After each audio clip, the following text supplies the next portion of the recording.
أمة واحدة ولكن يدخل من يشاء في رحمته والظالمون ما لهم من ولي ولا نصير أم اتخذوا من دونه أولياء فالله هو الولي وهو يحيي الموتى وهو على كل شيء قدير وما اختلفتم فيه من شيء.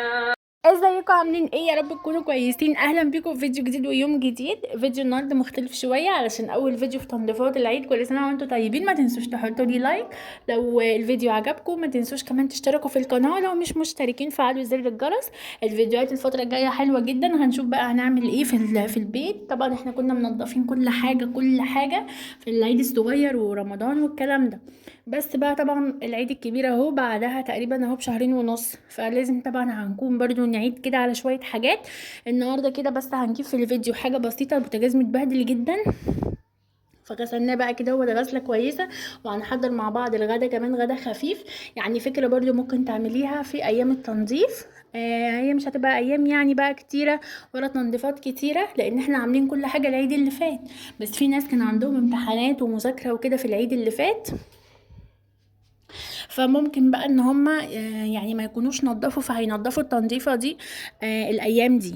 فعلى كل الاحوال برضو الغدا النهارده برضو فكره حلوه واكله كده خفيفه تنفع في ايام التنظيف. لو انتي مثلا بتنضفي حتى لو مش على عيد ولا اي حاجه، لو بتنضفي يعني ما عندكيش وقت ممكن تعمليها.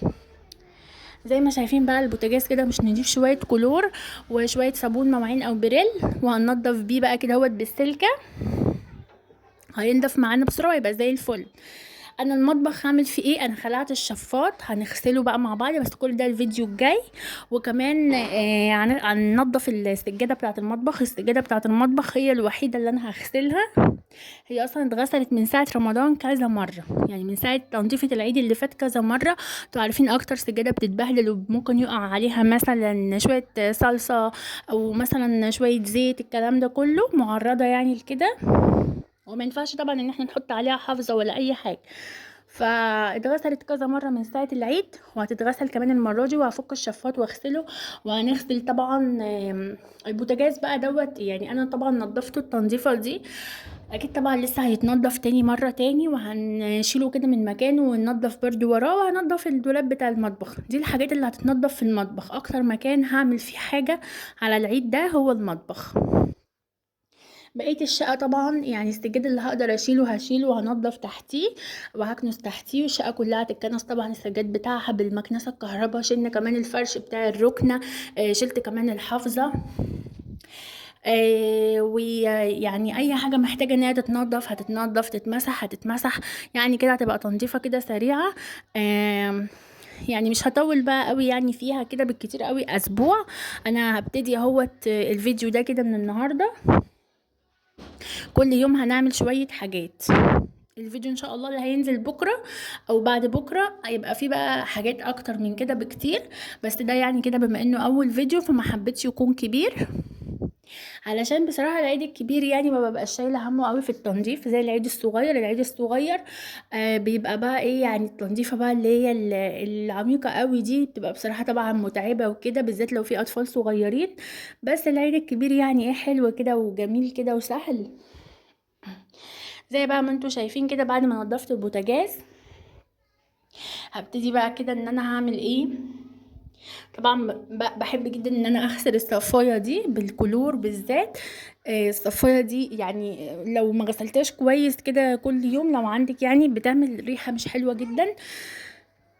فغسلتها بقى كده بالميه وبالكلور. لو وصلت لحد هنا ما تنسيش تحطي لايك، ويا ريت تتفرجوا على الفيديو للاخر. هنا بقى هنبتدي ان احنا نعمل الغدا على طول. هعمل مكرونه بطماطم سباكيتي. المكرونه السباكيتي دي روحي فيها بجد حلوه قوي وخفيفه قوي. اكتر نوع مكرونه كده خفيف وحلو، ويعني تاكلي منه ممكن طبقين ما تحسيش. يعني بجد جميله جدا، احلى من العقل واحلى من اي نوع تاني.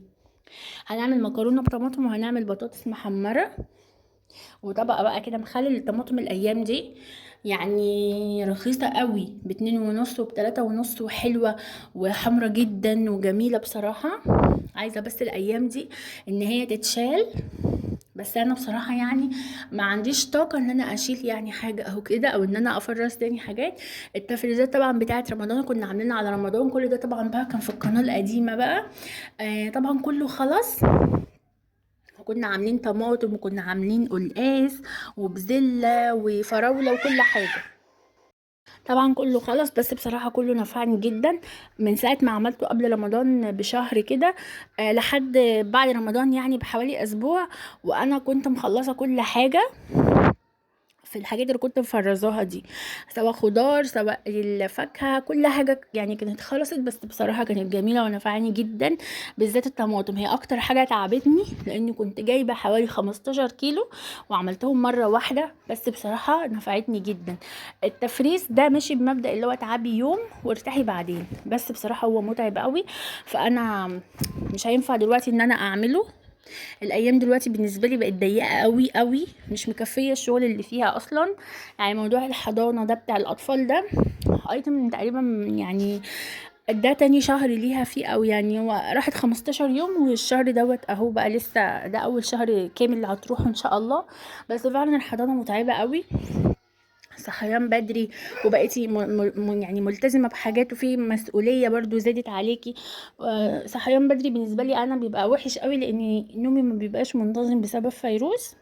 بس يعني ما فيش حاجة الام بقى ايه ممكن ان هي ما تعملهاش، او ممكن ان في حد غيرها يعملها. يعني زي كده بالظبط كده، ما ينفعش اي ام في الدنيا تاخد اجازه يوم يومين ما تعملش فيه اكل، ما تقوميش فيه تشوفي الولاد، ما تعمل لهمش اي حاجه، ما ينفعش. حتى في الاعياد بنشتغل، حتى في اليوم الجمعه بنشتغل، ما بناخدش اجازه خالص.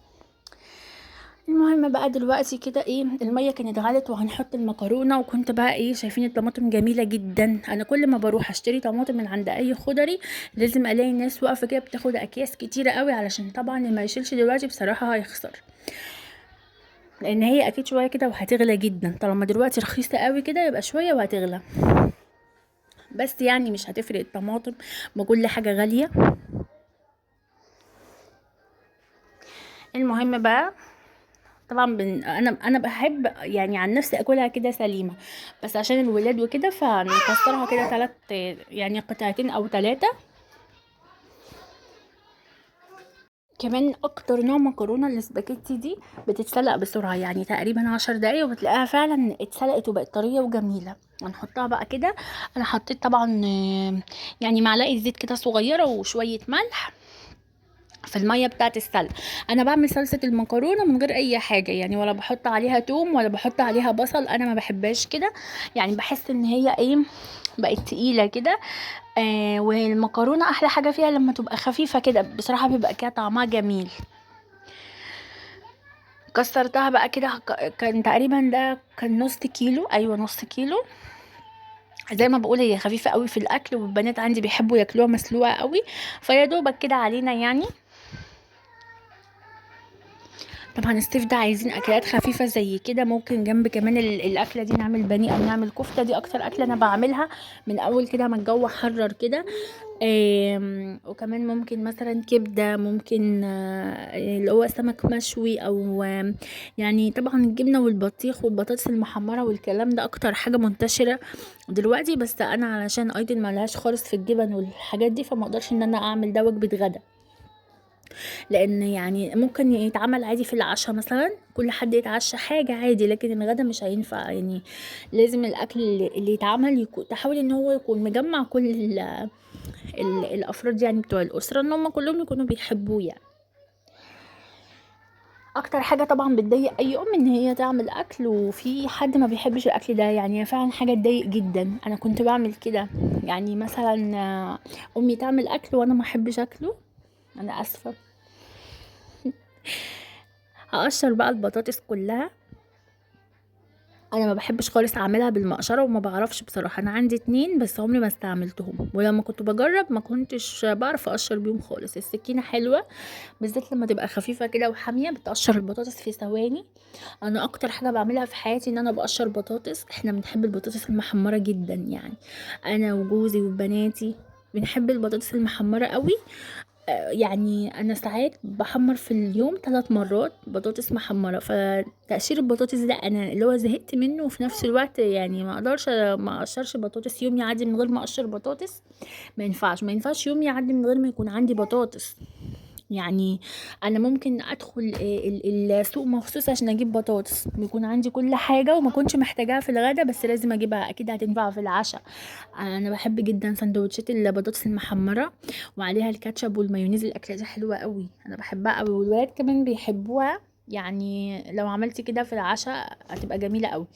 هنا بقى المكرونه كانت استوت كده، بسم الله الرحمن الرحيم، على طول هنصفي المكرونه ونغسلها بقى، نشطفها كويس عشان ما تعجنش مننا.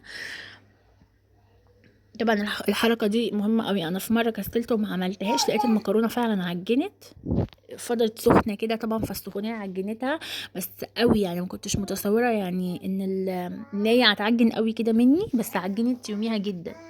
فمن ساعتها وانا بقيت بقى بشطفها كده كلها لحد ما اتاكد ان كلها بقت من تحت ومن فوق كلها كده بارده وحلوه، وخلاص السخونيه راحت منها.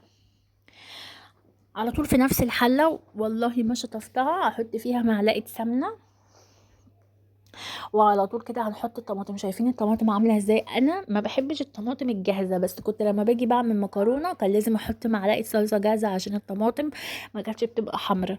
بس هي بصراحه الايام دي زي ما بقول جميله وحمرا قوي. لو انت فاضيه عندك وقت عندك صحه وعندك طاقه، هاتي كده كام كيلو فرزيهم، يعني هينفعوا جدا طبعا.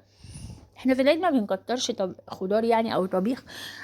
وفي ناس كمان ما بتاكلش الفته باللي هو بالطماطم يعني، بيكتفوا بالخل والثوم بس. وبصراحة أحلى حاجة فتة الخل والثوم، بس برضو أكيد هتنفع حتى للأيام اللي بعد العيد.